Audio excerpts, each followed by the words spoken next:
I'm nearly 60 years old and work in a beautiful white office that is unbecoming. This is a subsidiary of a major food conglomerate, handling ingredient procurement and logistics. I quit my job in my 40s to take care of my parents, but after my parents passed away, I started working here as a contractor through an acquaintance. Being under a major corporation may have its glamour, but what's really expected from a contract worker is just organizing documents, reconciling ledgers, and furthermore, managing office supplies and such miscellaneous tasks. It was exactly the right job for an old man like me. Then one day, a manager a bit younger than me called out to me. Mr. Smith, do you have a moment? Sir, I've told you before, there's no need to be so formal with your subordinates. What can I help you with? Old habits die hard. Listen, next week, we have that meeting with the parent company. I'd like you to be there with me. Me? Really? I just handled the scheduling and wasn't really familiar with the details. But sure enough, next week, a meeting with the parent company, led by the manager, was on the books. Judging by the vibes around the office, it seemed like a pretty important meeting. That's why I couldn't understand why they'd want a mere contract worker like me to attend. You sure they asked for me, manager? Maybe there's some confusion. No, Mr. Smith. It was a request from the parent company. I checked and they specifically mentioned they wanted you there. Even the manager looked puzzled, not knowing the exact reason. Just come along, okay? I just need you to attend. All right, if you say so. I only have office paperwork, so I'm completely free. I agreed, wondering why. On the day of the meeting, when I checked the attendees from our parent company in advance, lo and behold, the president's daughter, who is the team leader, was set to attend. Her name is Jessica Anderson. If I recall correctly, she's in her mid-30s. In the corporate circle, there were both whispers of her being incredibly skilled, being pegged as the next CEO, and rumors dismissing her as just riding on her dad's coattails.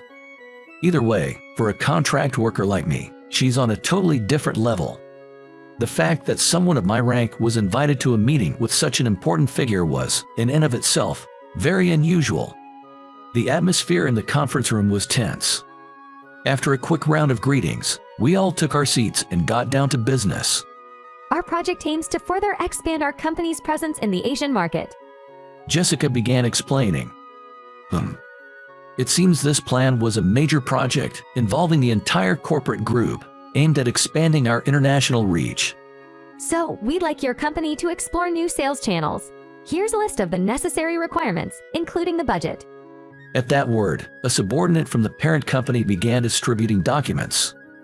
The subsidiary team gave the documents a quick look, their expressions turning sour, and the manager hesitated before speaking up.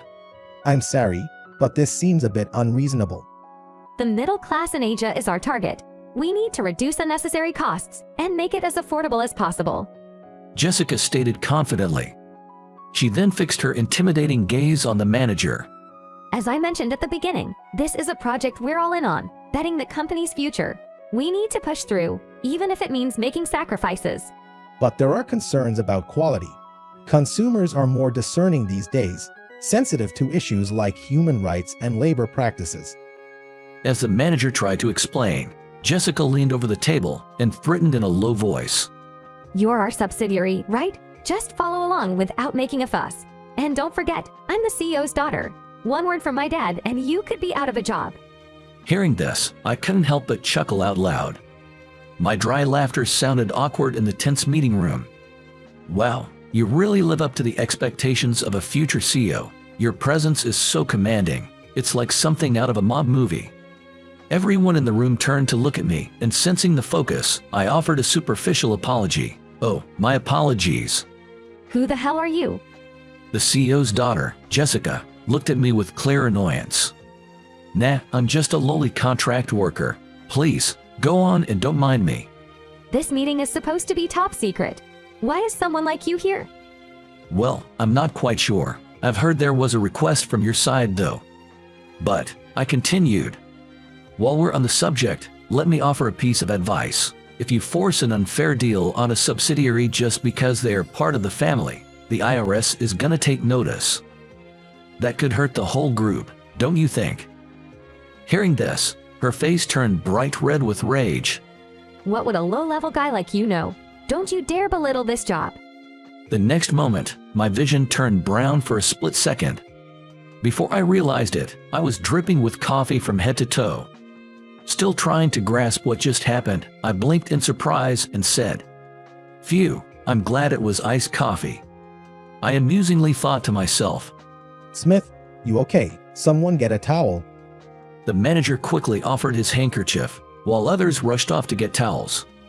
Jessica still seemed furious, her eyes fixed on me. "You sure got me good." I chuckled, and as I did, the conference room door opened, and a new figure entered. Mr. Smith, what's the meaning of? Mr. Johnson, it's been a while." Despite my jovial greeting, Mr. Johnson from the parent company hailed instantly. Are you hurt, sir? Who dared to be so disrespectful?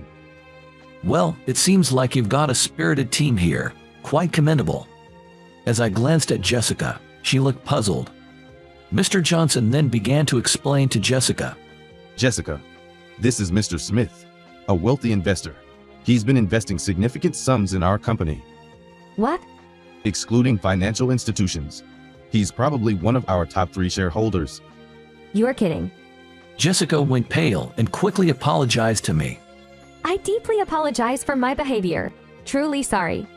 Seeing her dramatic shift in demeanor, I couldn't help but chuckle. But it wasn't just her. Everyone in the room, save for Mr. Johnson, looked shocked. It wasn't surprising. After all, I had been working incognito. Only Mr. Johnson, who invited me here, and a friend who recommended it, knew of my true status. "Please, don't worry about it. It's not like I earned it myself." I just shrugged. Actually, I lost my parents in my 40s, and I inherited all the wealth from my dad, who was a well-known wealthy man. With that, I too gained substantial wealth to be called a wealthy man. However, I couldn't change my nature of being dedicated to my job. Even with sudden riches, living lavishly wasn't my thing. So I decided to go undercover as a new employee at one of the companies in which I had invested to understand the actual operations from a worker's perspective.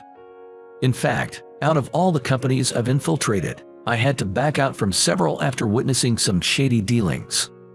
However, when it comes to this food group, there was another story altogether. "Miss Jessica, I've heard about you from your dad. He's quite concerned about your reputation within the company." Seeing the surprised look on her face, I continued to explain. "I've known your dad since college, and he's asked me for many favors over the years. The reason I was invited here today is because he wanted me to gauge your potential as the next CEO, and I must say, you've shown great promise." My dad did. Her face turned pale. She had unknowingly spilled coffee on the very person who was assessing her. It's only natural she would be worried about the consequences. Seeing her like this, I tried to comfort her. "From this document, I realized you've planned a serious strategy for this project. Surely, your intellect is fitting for the role of the next CEO. I'll relay this to CEO." Thank you so much. Seeing her relieved, I added, "However, you still have a lot to learn as a person. Use this project as an opportunity to hone your leadership skills." Yes, I will. With a solemn face, she nodded in acknowledgement. The atmosphere in the room lightened, and the meeting resumed. Later, after successfully wrapping up our negotiations, Jessica quietly confided in me. To be honest, this is the first time I've been assigned such a big interdepartmental project. I felt pressured to produce results, especially for my dad's sake. I didn't want to be looked down upon by our subsidiaries, which is why I was so rude earlier. I deeply apologize. She seems to be a sincere and earnest woman at heart. Such pressure must be weighing heavily on Jessica, being slated as the next CEO. I gave her a warm smile. "Don't worry, CEO told me that he wanted this project to succeed when he sent me over. I really believe you'll do a great job." Later, I went out for drinks, invited by Mr. Anderson, a college buddy of mine. Right after we toasted, I vented to him. "That young lady sure has some spirit. Never thought she'd throw coffee at me." Surprising, right? Don't you think she's quite something? It seemed like he was amused by his daughter's antics. I just shrugged. "It's nice that she's lively, but it's a bit too stimulating for us old folks. Plus, now that my real identity has been revealed, It's uncomfortable at work. How about letting me retire soon? Come on, for old time's sake, help me out a bit longer. I could even have her report directly to you next time. That's a tough joke. With that guy's authority as a CEO, he could manipulate just about anything. I shivered a bit. That project, though it had a rough start, seems to be going smoothly now. While subtly supporting Jessica, I'm still grinding away as a contract employee. With the way Mr. Anderson speaks, doesn't seem like I'll be relieved from this role anytime soon. My retirement is probably still a little way off.